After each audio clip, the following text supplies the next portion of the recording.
Bienvenue dans Lorraine Sport. Dans ce nouveau numéro, on innove. En effet, le présentateur est enfin en action. Ça, c'est une vraie émission sport. Pour commencer, cela ne vous aura pas échappé, nous allons revenir sur le passage du Tour de France en Lorraine. Suivra notre page Team Lorraine avec un athlète de très haut niveau. Et quand je dis très haut, c'est vraiment très très haut. Je parle de Florent Pietrus. L'escrime en e-sport, vous connaissez? On vous explique en quoi ça consiste. Le football, les filles aussi s'y mettent de plus en plus. Rendez-vous au tournoi international de Wapi. Enfin, pour terminer, j'ai réussi à m'échapper du studio d'enregistrement. Ça va, personne ne me suit. Pour quelques images sur le terrain et dans l'eau lors du championnat de France de canoë-kayak slalom à Metz. Sans oublier l'agenda des événements à venir. Bon, je termine mon entraînement et je vous retrouve au studio. Restez connectés.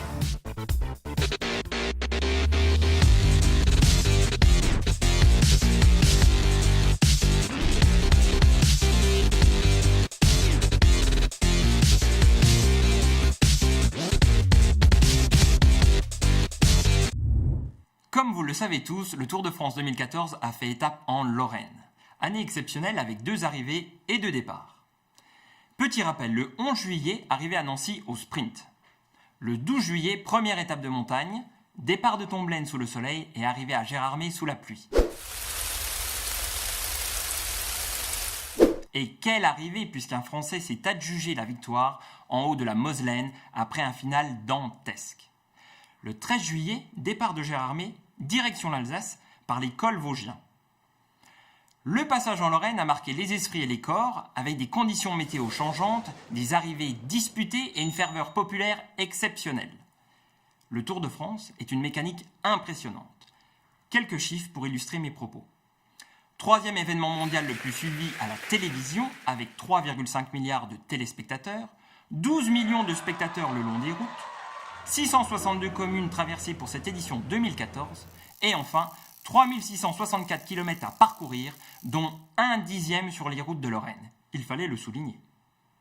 Revenons sur l'arrivée à Nancy en quelques images et avec des invités de prestige.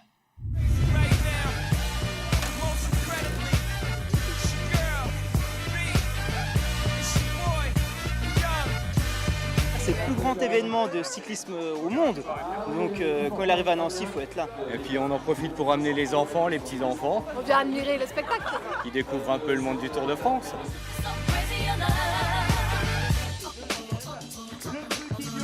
Daniel, c'est ton dernier tour. Qu'est-ce que ça fait de revenir en Lorraine après 9 ans, 8 ou 9 ans je crois Obligatoirement, je repense à la chute de Christophe Mangin en 2005, quand Bernucci a gagné. Louison Bobet a gagné en 54, Bernard Hinault a gagné dans son premier tour. Et le grand départ du Tour en 62, c'était à Nancy. Et c'était le premier tour de Raymond Poulidor. La première fois qu'il a pris le départ dans le Tour, c'était à Nancy. Donc c'est vraiment une ville taillée sur mesure pour le Tour de France.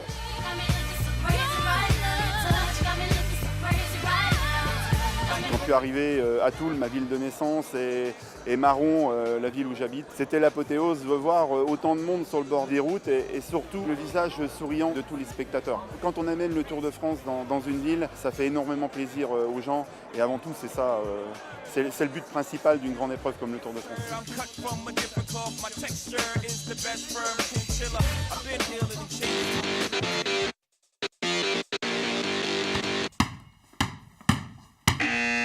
Oui, je sais, j'ai pas la technique de Florent Pietrus. Par contre, moi je sais faire ça. Wow!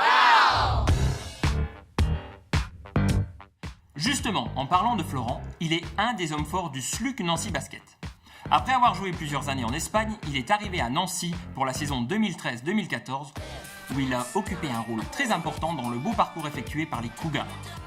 Champion d'Europe 2013 avec l'équipe de France, il fait partie de la Team Lorraine.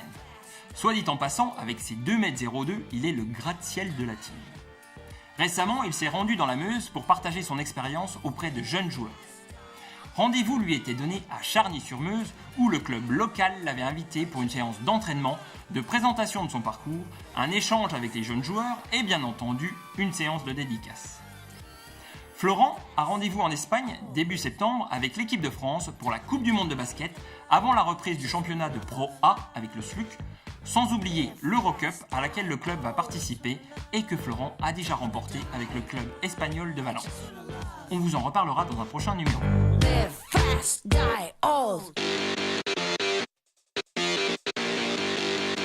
Découvrons maintenant une discipline handisport.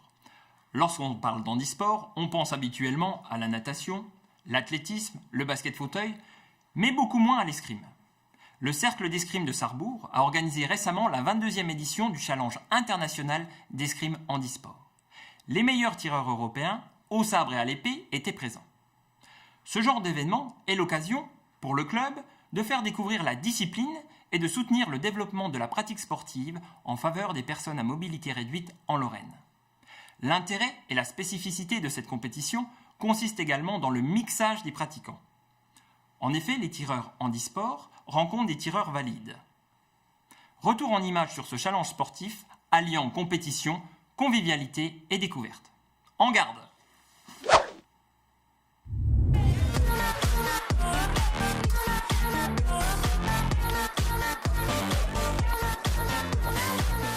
C'est la 22e édition du Challenge international de Sarrebourg et qui se fait dans 2 armes, à l'épée et au sabre. Toute l'originalité repose sur la mixité handi-valide. Tout le monde tire en fauteuil qui sont fixes sur des plateformes qui les maintient à une certaine distance. Ensuite, c'est les règles de l'escrime qui prennent le dessus et qui restent inchangées par rapport à l'escrime valide, si ce n'est les déplacements, mais tout le côté technique et tactique reste identique.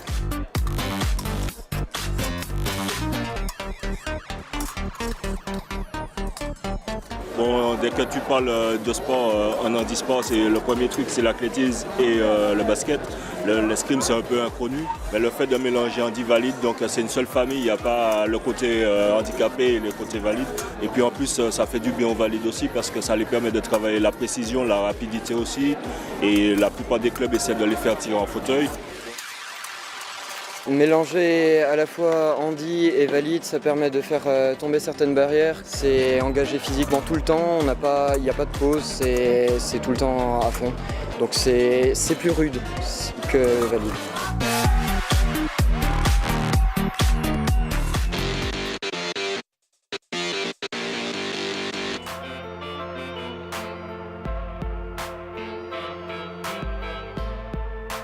Le football féminin a clairement le vent en poupe depuis quelques années.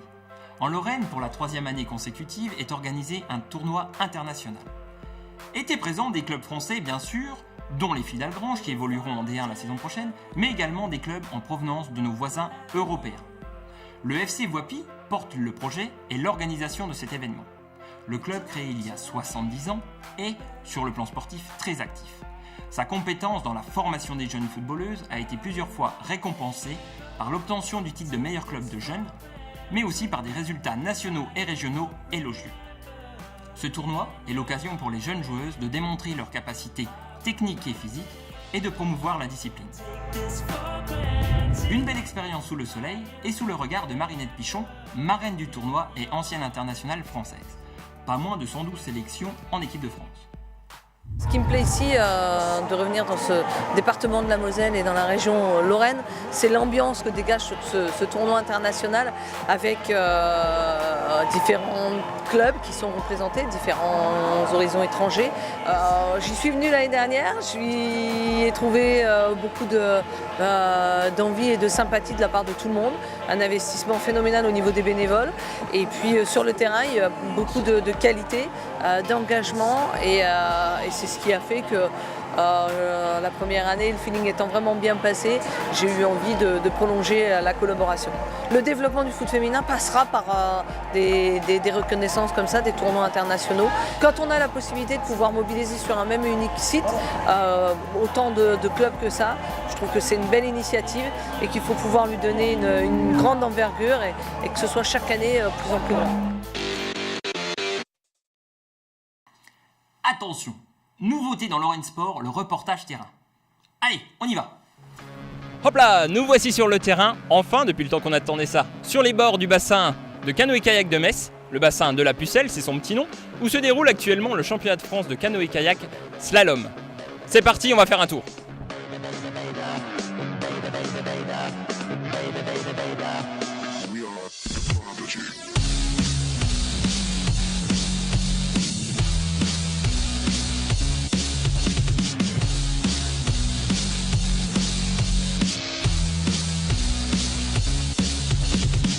Bonjour André Kemp. Bonjour Bertrand. Vous êtes président du Kayak Club de Metz.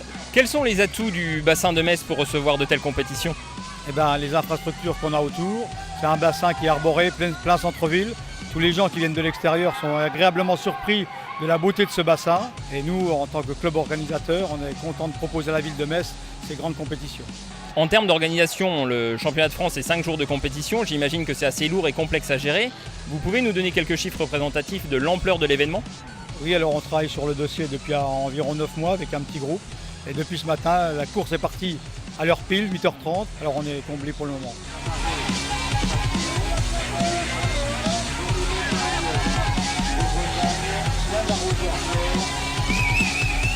Le site de compétition est simplement magnifique. Ça court, ça saute, ça encourage dans tous les sens, il y a une ambiance du tonnerre. Il faut dire qu'une partie de l'élite du canoë-kayak français est présente sur le site. D'ailleurs, j'aperçois là-bas 2 membres de la Team Lorraine. Ils sont rarement présents, donc c'est le moment d'aller les rencontrer. On y va. On retrouve nos 2 teamers. Ils ont participé aux Jeux Olympiques de Londres en 2012, ont gagné la Coupe du Monde en 2013 en canoë biplace. Il s'agit de Mathieu et Gauthier. Alors première question messieurs, bonjour. Qui est Mathieu, qui est Gauthier? Mathieu, c'est Gauthier. Enchanté. Vous pouvez nous dire, ça fait combien de temps que vous naviguez ensemble? Ça fait à peu près 14-15 ans. On a commencé tous les deux à Épinal, au club d'Épinal. Là, vous êtes à la maison, ça fait quoi de naviguer, d'avoir une compétition, championnat de France, en plus, ici? Écoute, c'est toujours un grand plaisir de revenir ici. C'est vrai qu'on n'est pas souvent là toute l'année, on est aux 4 coins de la planète, mais quand on revient chez nous et dans notre région, ça nous fait toujours plaisir.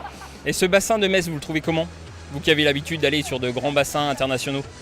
Il n'a pas grand chose, déjà pour prendre un exemple, pas grand chose à envier au dernier bassin championnat du monde qu'on a pratiqué là, pendant 2 semaines. Nous on le connaît très bien puisqu'on a fait nos premières armes ici, on a commencé à Épinal mais on s'est vite déblasé sur les compétitions dans la région. Ok, merci messieurs, bon courage et on croise les doigts pour la suite de votre saison. Merci. Je vois que tu es derrière ton micro, c'est un peu facile pour toi. Donc ce que je te propose, c'est que tu prennes ma place et que tu essayes toi aussi le canoë biplace. Donc je vais te donner mon matos, y'a pas de problème. Bon, alors c'est parti, je crois. Un casque pour toi. Merci. Allez,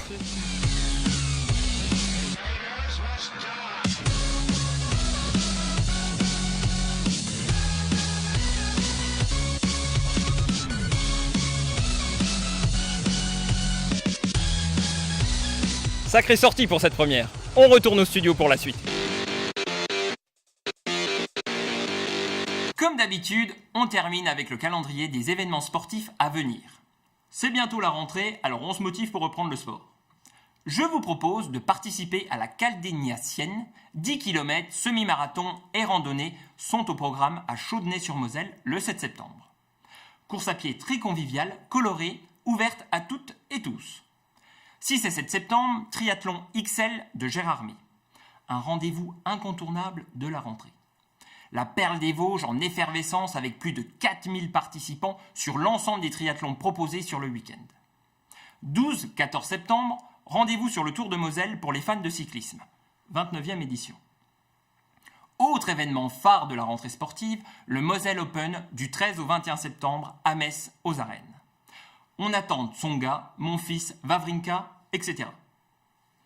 21 septembre, Écotrail de Briey, la piste du Schneck. Trail nature basé sur le développement durable. Plusieurs parcours au programme à découvrir. Ça y est, j'ai retrouvé mon vélo. A bientôt pour un nouveau numéro de Lorraine Sport. Et n'oubliez pas, un petit tour de vélo ou une balade en canoë, ça ne fait pas de mal. Oui, je sais, j'innove. Ciao!